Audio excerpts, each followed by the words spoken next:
All right. All right. So welcome to different program. Welcome to What's Your Diversity? My name again is Taj Smith. I work at Rochester RIT's campus in the United States.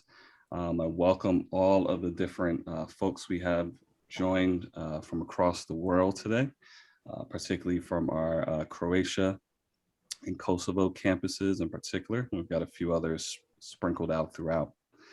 So the way that this event works is that I will ask our three storytellers a set of questions. They'll all each respond to each one. They can be in conversation with each other, and that should take us till about 30 minutes into the experience. And then around there, we'll start to turn it over to you, those of you in the audience, so that you can ask our storytellers any questions that you may have of them. You can do that by typing it into the chat and I can restate it. You can do that by unmuting yourself and stating your question, or you can do that by getting the attention of our interpreters so that we can have your perspective translated. Okay. So with that said, I'm going to ask our guests today, guest storytellers, to briefly introduce themselves, just letting us know what your name is, what campus you reside on, and the kind of work that you do. All right, so let's start with Rosie. Hi, I'm Rosie. I am a captionist at the RIT Rochester campus. So I provide access services for those who have hearing loss and may or may not have fluency in American Sign Language. So captioning is most beneficial to those students. Hello. Thank you. All right, we'll have Lavon go next. Hi, everyone. My name is Lavon Bajrami. I serve in the enrollment office in RIT Kosovo campus. I've been with the organization since 2003. And one specific thing about me is that I like running. Thank you. Maja? Hi, everybody. Thanks for having me. My name is Maja Obadic. I work as an academic advisor at RIT Croatia Zagreb campus. I joined RIT Croatia in 2016, and I really like it here. All right, thank you all. Appreciate that. Well, let me let one more person in. So I'm really excited for us, our guest storytellers, to be able to share a little piece about themselves and help us frame diversity in similar and different ways. And definitely excited for all the people we have. We have about 36 people on today's session, which is really great. We usually have about 10 to 12, so I'm really excited.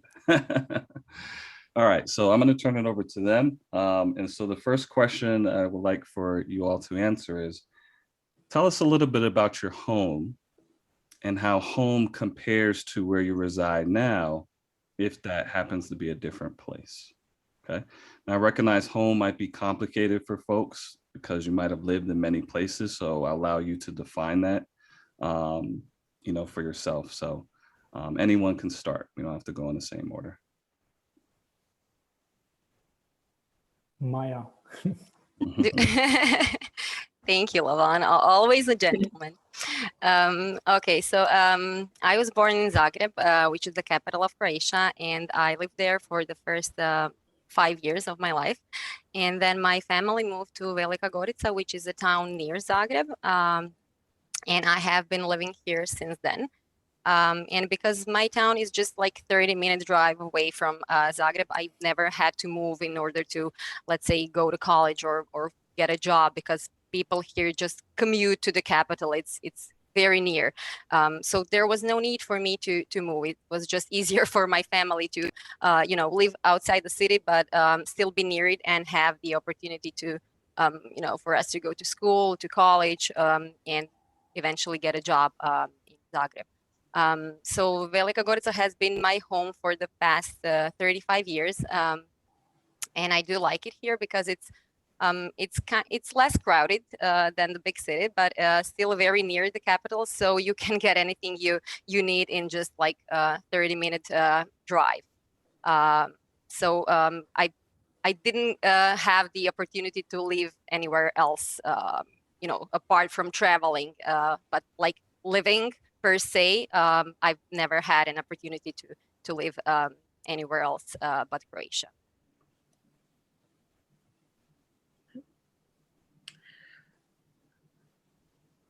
I can go.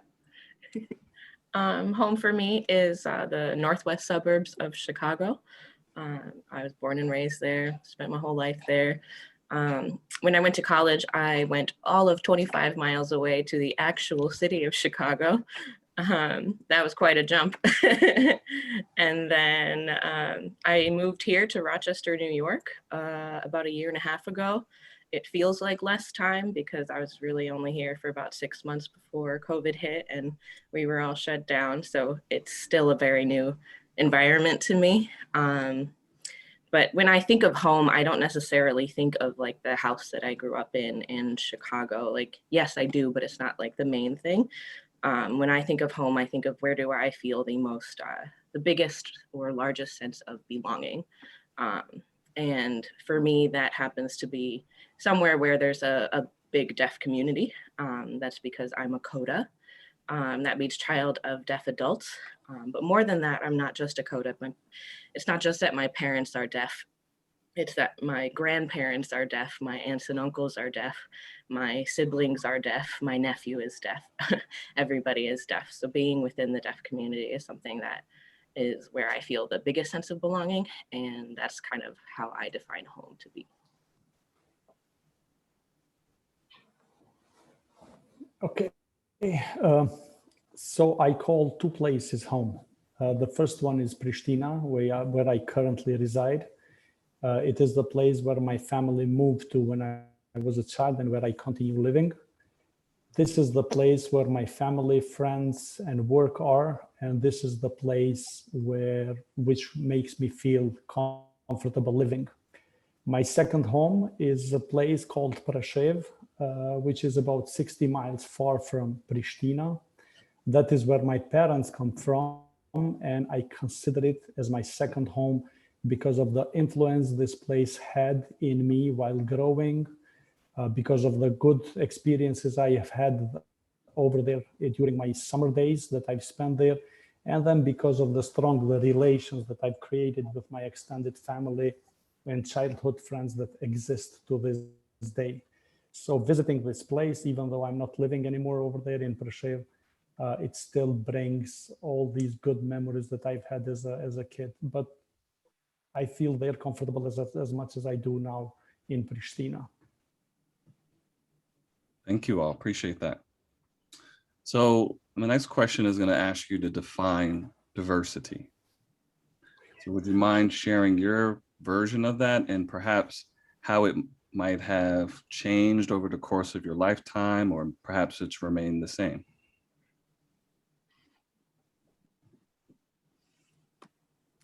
I can speak to that. For me, diversity is obviously a very complex thing. We can all have very different ideas of what it is. But to me, it means variety of experiences, variety of environments, of nationalities, ethnicities, backgrounds, cultures. But it's not just putting all of those people in a room together and saying, hey, that's a diverse room right there. It's about those people interacting and understanding their differences and shedding light on them, but not in a negative way, in a way that is accepting and understanding. And the more I hear about different experiences and different upbringings, it just, it opens your mind up a lot more. So for me, diversity is that understanding moment, not just seeing like a room of a variety of people, but understanding everybody is different and embracing those differences and cherishing them. Thank you, Rosie. I can go next, Lavon. Of course, Okay with you? I completely agree with you, Rosie. So diversity to me is very important, but I didn't really think about it a lot when I was growing up because it just felt like a natural, normal thing to me that all people should be treated equally, which is what my parents told me when I was a little girl. So I thought that that's how it is and how it should be for all people everywhere. And I distinctly remember the time I realized that it's not really like that all the time, unfortunately, and that there are people that don't have the same opportunities in life as some other people do, that they are treated differently and not in a positive way. And some people do not have like, a normal life like we had. So it happened when I was about 5 years old, and we were watching TV, and there was a music video about children in Africa. Do They Know It's Christmas by Bob Geldof and Band Aid. I'm sure you all know that. And there was a whole story behind that about how famous singers joined to do this video. And I didn't know any of them back then because I was just a kid. But then my dad told me that their goal was actually to raise money for children in Africa and try to help them, survive basically. And I remember that it touched me very deeply because I was shocked when looking at those pictures, and I just couldn't understand that this was even possible. So my parents explained to me that although people should have the same rights and should be treated equally, that in some cases it just doesn't happen that way. So that was the moment when I decided that I would always treat, all people with the same respect, not making differences regardless of their background or their education, their religion, skin color, whatever. And now that I have my own kids, that's precisely what I'm trying to teach them. So I'm constantly telling them that it doesn't matter if people are different than you. It's a good thing, and you should be happy because difference is good, and diversity is what actually makes this world richer, right? And it would be so boring if everybody looked and talked the same way, if everybody had the same, like the exact same opinion about everything and so on, right?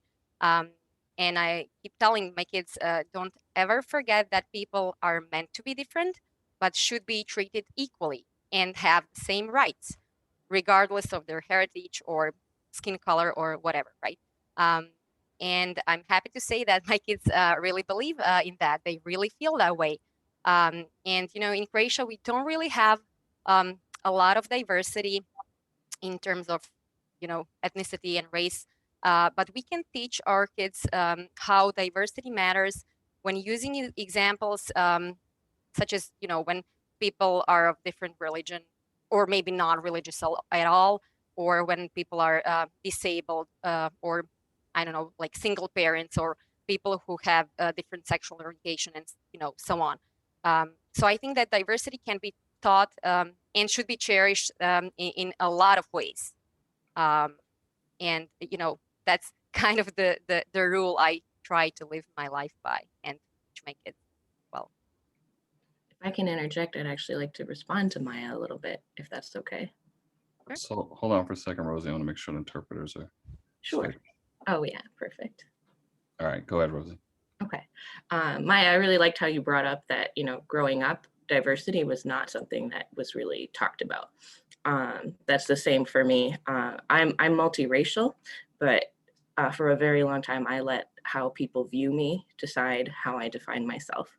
So I would, check the white box because I pass as white. I look white. Everybody associates me as white, but really I'm multiracial. So it took me a long time. Even now, I still struggle with like, I'm Mexican, I'm African American, and I'm European. Like, it's multiracial. But to call myself a POC, sometimes I do it, and sometimes I'm like, let's hide about it.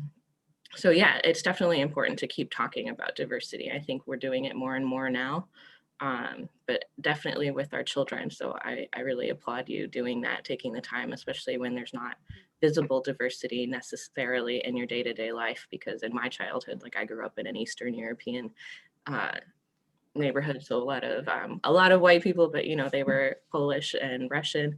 So I definitely applaud you for doing that. You, Rosie. Yeah, I wasn't in the beginning in the meeting, so we can speak freely, or? No, we're going to hold off on questions until about 20 more minutes or so, after the folks have had a chance to go through all the questions I asked them. But Okay. do hold on to your question, and if you want to type No, it it in. wasn't a question. It was just a comment about, I was totally agreeing with Maja about everything, because I was born in Germany in completely different environment than Croatia. I had, you know, guys from Philippines, from Turkey, from all over the place in kindergarten, primary school. Then I moved back to Croatia when I was 10, and it was after the war, maybe 99. And it's a complete different experience and different mindsets, and you have to balance yourself between those two, between the national pride at that time and everything. So it was hard for a child to get used to it, but yeah. Sure. Thank you. I appreciate you sharing. Thank you. Lavon? No, we can't hear you. Lavon, unmute yourself. Sorry. So to me, diversity is something unique and beautiful we all have within us. I think it's defined by many factors, some of which we cannot change. Those would be like race, age, physical, mental ability, and so on. And then there are factors that we can change over time. Those would be like personal interest, education, appearance, religious beliefs, and so on. My diversity, of course, has changed over time. Of course, today I'm much more tolerant and acceptable of, diversity than I was when I was a kid. But two things I believe have had a big impact in my view of diversity are definitely travel and education.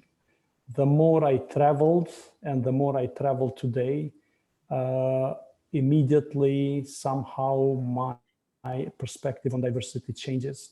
The moment that I meet people of other cultures and beliefs and race and ethnicities, I become more tolerant, more acceptable, and I understand them much better. This has happened recently in my travel to Dubai, where I've met this very different culture of, what you would find in US or Europe. Then you start accepting and understanding things that they do and why they do them. I mean, you can read books, you can talk to them, you can meet them in US or Europe, and without visiting the real place geographically, I'm thinking, you will never understand why people do things the way they do them. The second thing, of course, is education. I believe that the more you educate yourself on several, on things that are diverse, the better you'll understand other cultures and other people. Thanks. Thank you. Absolutely. So my next question for you all is, and you've kind of touched on some of it a little bit, but could you describe to us how diversity shows up in your professional life? In the different jobs that you may do on your different campuses or outside of that, if that's appropriate. So how does diversity show up in your profession?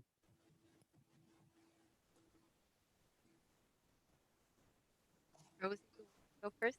I can't. I don't want to take it though. Yeah, without diversity and without the experiences that I've had, in being within the deaf community and growing up in it, it was, capital D deaf, which means culturally deaf, and sign language is like the #1 priority for those who are culturally deaf. So, growing up, I was kind of raised to believe that those who might have hearing loss or are deaf and don't know sign language or have been deprived of their language, which is a possibility, not necessarily always a fact, and that it's something that needs to change. But being a captionist and having that experience and seeing that there is a wider variety of people that are deaf that belong in the deaf community that may not be capital D deaf, they're lowercase d deaf, so the cultural impact has less of an impact on them. Like, I would not have a job. I would not have a position as a captionist. I do real-time typing of what's happening all around the students. And, you know, I grew up thinking I'd be an interpreter and perhaps one day, but captioning is just where I am right now. And literally without the diversity that's within the deaf community, as far as, you know, levels of knowing American Sign Language or not, I would not have a job. So that's something that has definitely impacted on me. And then also seeing the diversity that is on top of that. You know, it's not just that these students are in need of access services. It's that, you know, they might have different levels of ability. They might have Usher syndrome. They might be on the spectrum. They might have different sexual or gender orientations. And that's not something that as a captionist I necessarily know, but it's something that is important to be aware of because it can affect your behavior. How you are perceiving a student or the people around you can definitely affect what you're doing. Even just in the little nuances of like the words you're choosing and things like that. So being aware of diversity and being aware of how to handle differences is something that I want to continue working on. Thank you. Well, for me, you know, since I grew up believing that diversity is a positive thing and it should be kind of cultivated in every aspect of our lives, I always try to use that kind of motto, not only in my personal life, but in my professional life too. You know, personally, when I was little, there were some situations where I actually felt I was different than other kids because of my last name. Because my dad is actually Czech by origin, and my mom was from Slovenia, which is a country near Croatia. And so my last name sounded very differently than everybody else's because, you know, all my friends had Croatian last names. So sometimes kids would you know, ask me, what kind of a last name is that? Where are you from? What are you doing here? And so, you know, when you're a kid, it may sound hurtful to you, like you don't really belong here, even though you were born in the same country. But my parents taught me that I shouldn't let it impact me in a negative way, and that people are different in every aspect, which is okay, and that should be a positive thing, right? So I took their advice and realized that sometimes I might feel different because of my last name, but it's okay because everybody feels different in certain situations in life, right? And it's okay to feel that way. What is not okay is to be treated differently in a negative way, obviously, right? So we should all kind of work on changing that because I think the world would be a much nicer place if we all did that, right? And when it comes to my professional life, actually, one of the reasons I love my job, you know, being an academic advisor to more than 250 students, is because it's just so exciting and fulfilling to deal and interact with all these students that have, you know, different backgrounds, different life stories, different experiences, opinions, knowledge. It's just the way that I can cultivate diversity on a daily basis, which is great for me. And also, you know, when we have exchange students that come to RIT Croatia as part of either study abroad or Erasmus program, and, you know, interacting with them also keeps the diversity and the inclusion kind of a vital part of my professional experience. There is nothing like it when you get a thank you email from any student, obviously, but especially from an exchange student that came here to spend maybe a semester or two And then at the end, they tell you how much they love their experience here and how much they appreciate your support. That's just the best feeling ever for me. Well, I guess it's my turn.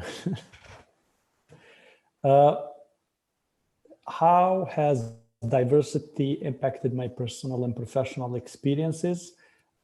Since 1998, I was lucky and privileged to have always worked with different international companies and organizations. So in all these years, the more I worked and spent time with people of different and diverse backgrounds, the more I realized that actually things that unite us are much more and bigger over there than the things that divide us. And living in Kosovo, especially after 1999, when war happened, basically the whole world was here trying to help rebuild the country. So we got to see people of such a diverse background from all over the world, and it was a very unique experience, which actually then later on translated, at least for me, into being a very enriching experience for even working where I'm working today. So for me personally, working in a university which is relatively diverse, it's not anymore a challenge of how do I understand people of diverse backgrounds in terms of religion, race, or ethnicity. I think the challenge for organizations and universities is how do we shrink the gap between the generation diversity. You see, the way I was raised and the way the kids that we accept today at RIT Kosovo, it's so different. And I think technology does its job in all this. And that's why what I think diversity is gonna be harder to understand from now on. A generation from a generation, that's what we're gonna be dealing in the future. It's not anymore race, religion, or stuff we like and dislike. So to me, diversity has helped me understand and accept others that are different from me, but it has also helped me express myself in a free way. That's important for me, to be original, to be who you are, and not feel, kind of embarrassed of showing who you are and what you believe and what you like and dislike. And I think that's very important, not only for individuals, but also for societies and organizations, as it makes these organizations tolerant and even more important, very creative. Diverse organizations are also creative organizations. Thank you. Rosie, I saw you unmuted your mic. Did you want to comment, or you just?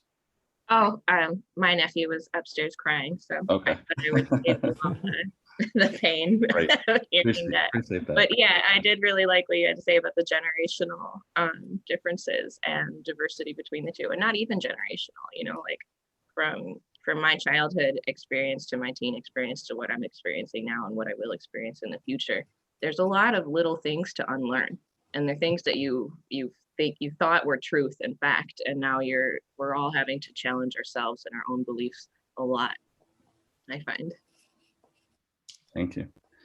All right, so I've got one more question to ask our three storytellers here, and then after that, we're going to open up to the rest of you who are in the audience.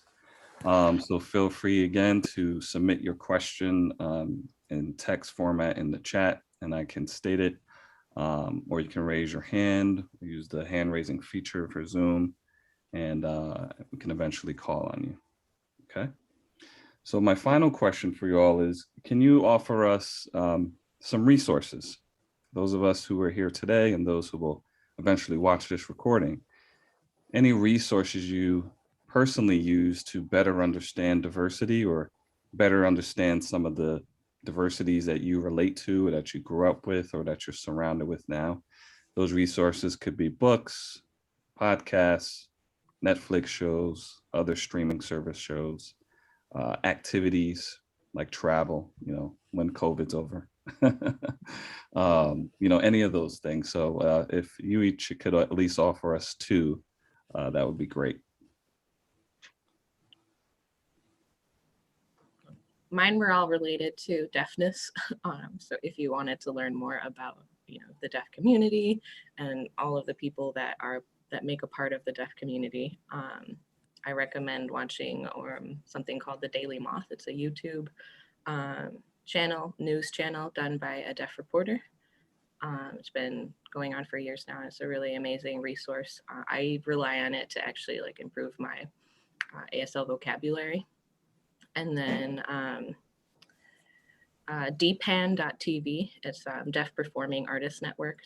They caption and provide interpreting for a lot of different events that may or may not have access services on their own, such as presidential debates and concerts that are streaming online, things like that, especially with COVID. Things are happening online a lot, and a lot of people don't have access to that. So dpan.tv is working on that. And then Deafies in Drag is a YouTube channel that I love. It's hilarious. It's just two deaf people who dress in drag and tell stories about their diversity and their experience. Thanks, Rosie. Would you mind just typing those titles into the chat? Not at all. Thank you. Mm-hmm.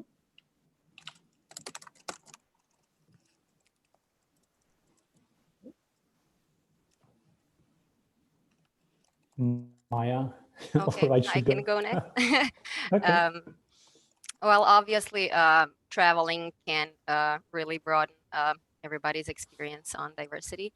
But I would also recommend an activity like, let's say, volunteering or joining charity organizations that help, either underprivileged kids or people in need, disabled people or homeless people, something like that.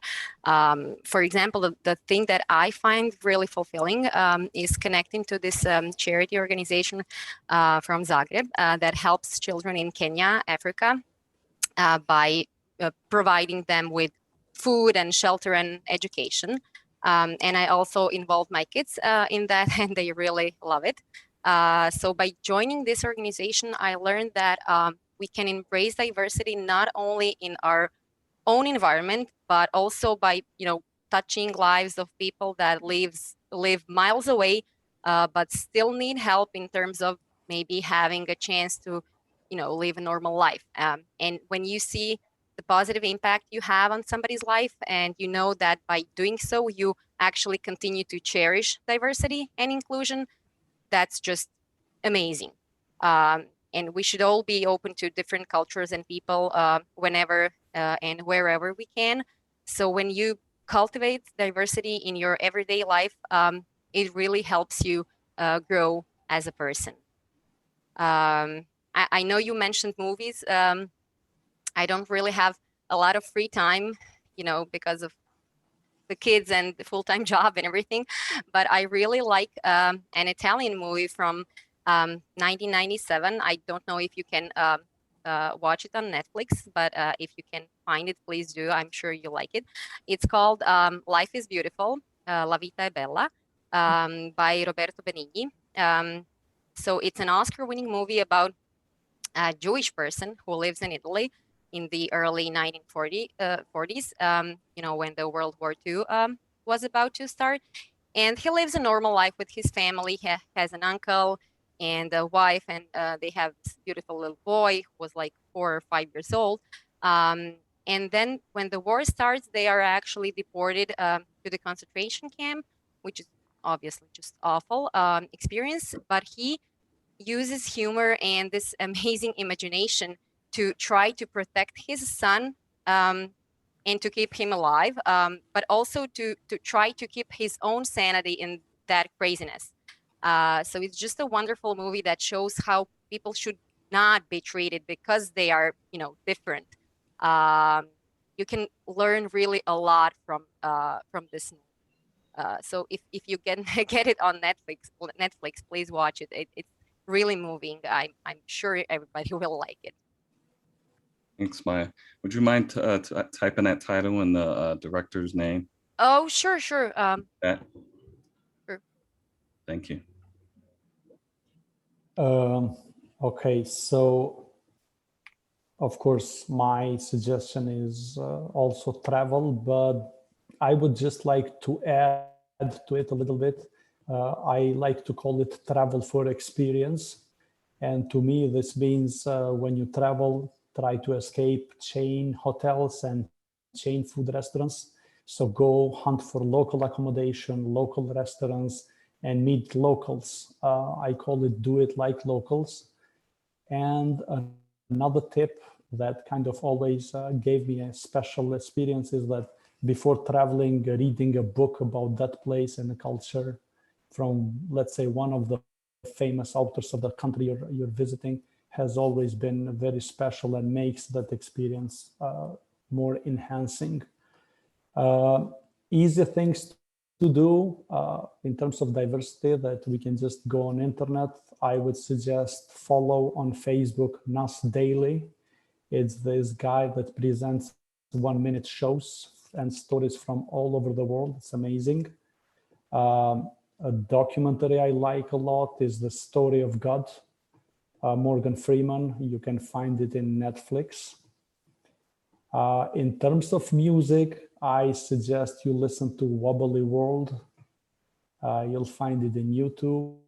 It's this band from several members with different cultural backgrounds, and it's a mix of so many cultures in music in the same band.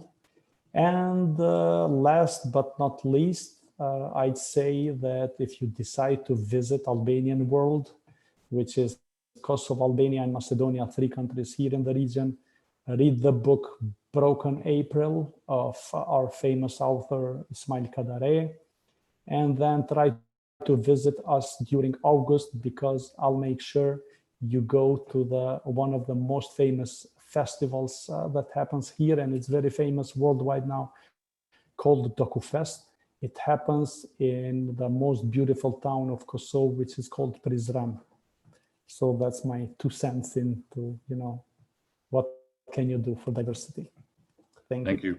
Thank you. Appreciate that. Lavon, can you, you offered a lot of resources. Could you at least share that last book you mentioned and the author? Yes. Thank you. And just type that in the chat. All right. So I've got one question here that's for Rosie. And so the question is, what is it like being surrounded by so many deaf family members? Any issues when you were in school that you're from a large number of deaf family members? Yes, that's true. I have a very unique experience in that I'm the only hearing person in my immediate family. So before I really went to school or anything like that, I believed I was in the minority, that the rest of the world was also deaf, and that it's very few people who can hear, because that's just what my bubble was. Growing up, yeah, I had my times where it was hard. When I wasn't so fluent in spelling and I wanted to tickle me Elmo for Christmas and I couldn't figure out how to sign tickle. Or, if I would fall and nobody saw it, nobody saw me injure myself, I'd have to get up, make eye contact with someone, and then dramatically recreate the event so they could see it and interact and help. So yeah, little things like that were a struggle. It was more so when I entered the real world and realized that I was in fact not a minority. It's my family members that are the minority. That was the biggest struggle, trying to assimilate myself in between the two worlds of I go to a hearing school, my friends all hear, nobody that I really interact with outside of my home signs, yet when I go home, it's only signing. So trying to have one foot in both communities, that was the biggest struggle, being with hearing people who didn't understand what the deaf community was all about and how being deaf is not something to pity. It's not something to be ashamed of, or it's not something that we view as being fixed if you are a capital D culturally deaf person. Because initial responses to me being a coda and my experience is like, oh no, I'm so sorry. That sounds terrible. Like, really, no, it's been an amazing privilege. And I'm very, very honored to have been involved in a part of it. My life would not be the same if I was in a hearing family.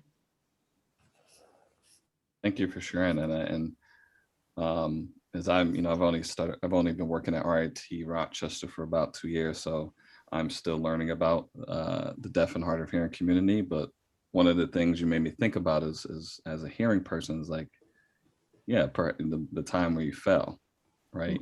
And that whole process of like, yeah, like that's a small thing in the grand scheme of life. Definitely. But it plays a factor, right? And is important. So, or if a deaf or hard of hearing person member fell, right? And those of us who are hearing, our ability to communicate or not communicate, to support them. Definitely. It's something to think about. Yeah. So thanks for that. Mm-hmm. Any other questions? I don't see any in the chat. So if you have one and you want to, think if you turn your video on, you should be able to ask your question. Otherwise, I won't see the hand raising feature because of the recording setup.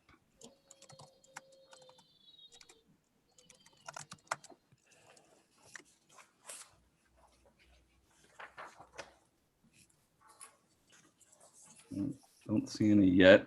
For the three guest storytellers, do you have questions of each other you'd like to ask as we wait for audience questions? I don't have a question, but I have like a quotation I really like, and I think it would fit nicely to this theme. So, quote, "To be one, to be united is a great thing, but to respect the right to be different is maybe even greater," end quote. Bono from U2 actually said that, and I think it really captures what diversity and inclusion should represent. I like that a lot, Maya. Thanks. Thank you. Well, U2 rock, so anything Bono says is amazing, right? Well, I have a question, particularly for our folks who are not in the U.S. I'm always curious on how your particular community or your particular part of the world is viewing the U.S. At this moment as it relates to diversity related issues or engaging diversity. So I'm personally curious in that and love to hear your summary of their thoughts. Recognizing you're only one individual, you can't represent everybody, but just your take. I think mostly people are kind of relieved about, the change in politics that has recently happened, because they think that the new, president will be much more open to different cultures and diversity in general. So I think most of people are very happy, about this change happening. Thank you. Well, Taj, here in Kosovo, when people think, when you talk to people about US overall, what they think US is actually what they see in the media, and they tend to think of US as New York because that's what they see in movies and they see.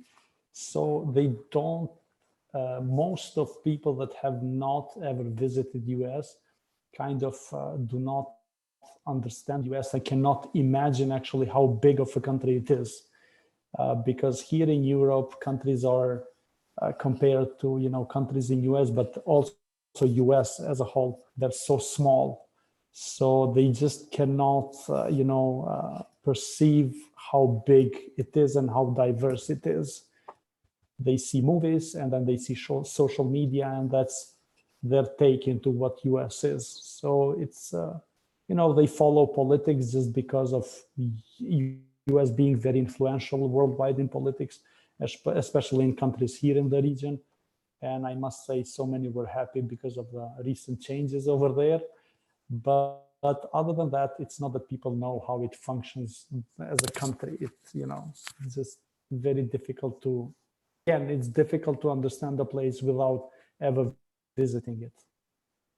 Yeah, thank you. I appreciate both of those comments and agree with what you were just saying, Lavon, and I think that's the same. I would imagine for folks here in the U.S. about the rest of the world. Like, we know very little, and we get very, very small takes on it. If you're not being intentional, obviously, or have family across the globe, so that resonates with me. So I do have a question here from Alice, and the question is for everyone, if you would like to share, who has been sharing. So have you become aware of certain areas where you are privileged or not in terms of topics related to diversity? Very aware of my privilege, in multiple senses. I have the privilege of, of passing as a white person and not having to deal with discrimination on that basis. I have the privilege of being able to move between the deaf community and the hearing world and have access to both without making requests for interpreting or captioning or anything, or having someone write it down. Like, I can pick up that communication and it's no problem. Whereas, I see in my daily life now, and even growing up, like, for someone who is deaf to be able to communicate with a hearing person, it takes that hearing person's willingness to make an extra effort to communicate. It's not just an easy thing. So yeah, privilege is a big thing. It's something that we talk about in my household all the time, like just my experience of being multiracial versus my parents' experience of being multiracial. And, like, my grandfather is African, and, he was not allowed to pick up his children from school because the school didn't want that. The school didn't want it to become common knowledge that these were mixed race kids. Tiny things like that, where it becomes glaringly obvious that privilege is very much a component of our diversity. Maja, I'll go this time. Well, Taj and everyone, Kosovo's history has been a difficult one. We were part of this cold state Yugoslavia, which, in late and early 90s, in late 80s, actually, it started to disseminate as a state. The first one to get out of Yugoslavia was Slovenia, then Croatia, and then the war came to us in 1999. So for so many years, I belonged to a group, to the ethnical group that was discriminated at all times. So personally, my family, my friends, and everyone, we do know how it is to be discriminated. And that was just because we were different than, Serbs, for example. We used to live in this state, in this multi-ethnical state with Serbs, Croatians, and all that, but our ethnical disagreements and tensions were with Serbs, we're Albanians, they're Serbs, different ethnicities. So for many years, they did discriminate us. And that's why war happened in 1999, because we wanted our rights and our freedoms. Today is very different, but myself as a generation that has gone through it, I think we will never do it to others, and we will not tolerate it if we see it, because we know how it feels. So definitely it feels bad. It's one of these worst feelings anyone can have. And whether I was ever privileged, no, I wasn't, because, I never felt privileged because of anything that, is different, or I have, and some others do not. But, how it feels to be discriminated, definitely, I can talk about it a lot. Thank you. Maja, you want to add? Yeah, I agree with Lavon, because, we had similar situation here with the war in the early 90s. So, sometimes even when you're a kid, and you just take some things for granted, like, you know, going to school or getting to play outside the whole day long, just normal, regular, everyday stuff that you feel, you know, just are normal and you should always get to do them. When war happens, you are just abruptly, you get into this situation where everything changes practically overnight, and then you start thinking about everything you did and have before. And you know, you were taking those things for granted, and then you realize that you were actually privileged to do those things, right? And you know, recently we had some earthquakes here in Croatia that were, you know, very damaging to a lot of people. A lot of people lost their home, their, you know, jobs, their loved ones, and it was really a you know, horrific situation. And you know, when something like that happens, then you realize that everything you have, like, you know, your health, healthy kids, your job, you know, school, college, or whatever, you should always think of everything that you have in life not as a normal thing, but actually as a privilege, because a lot of people do not have that. And that's also one of the things I like being involved in that organization that I was telling you earlier, teaching my kids that going to school, and you know what kids are like, sometimes they, you know, say that school is boring and they don't want to go to school and, you know, do their homework and stuff like that. But then when they see that, for example, children in Africa actually are striving to go to school and to have the right and the ability to educate themselves, and can't wait for somebody to help them, to maybe sponsor them to go to school, then your kids actually realize what privilege they actually have by, you know, being born here instead of, for example, Africa or another part of the world where, you know, a lot of underprivileged people live, right? So yeah, I would say we all are all kind of privileged. Thank you. I appreciate all your thoughts and the comments. Rosie, did you want to add? Or No, sorry. It's just... okay. All right. Well, we're close to our time here, so I think we'll wrap up. So I want to thank all of the folks who signed up to attend and be a part of this experience, to learn from the stories that were shared. So thank you for getting up early. Thank you for getting up late or staying up late. Thank you for being midday. We're at different time zones we're crossing. A wonder of technology. So I'm appreciative of that, and certainly want to thank our three storytellers for giving a piece of their time and their life and allowing us to learn from it. So I thank you all. And I also lastly thank our interpreters, who always do a wonderful job. You know, if this is the first time you're experiencing interpreting, you know, it may be a lot, you know, if you're not used to it, it's to kind of take in and try to follow along and align the words. At least that's what I try to do so I can learn. But it is definitely a sort of organic and I guess more normal process for our campus here at RIT Rochester compared to the rest of your campuses. So hope you got a chance to also appreciate that kind of diversity. All right, so with that said, I thank you all, and hope you have a great evening, great day, or great morning. Thank you, Taj. Have a great day. Thank you, Taj. Thank you all. for having us. Yeah.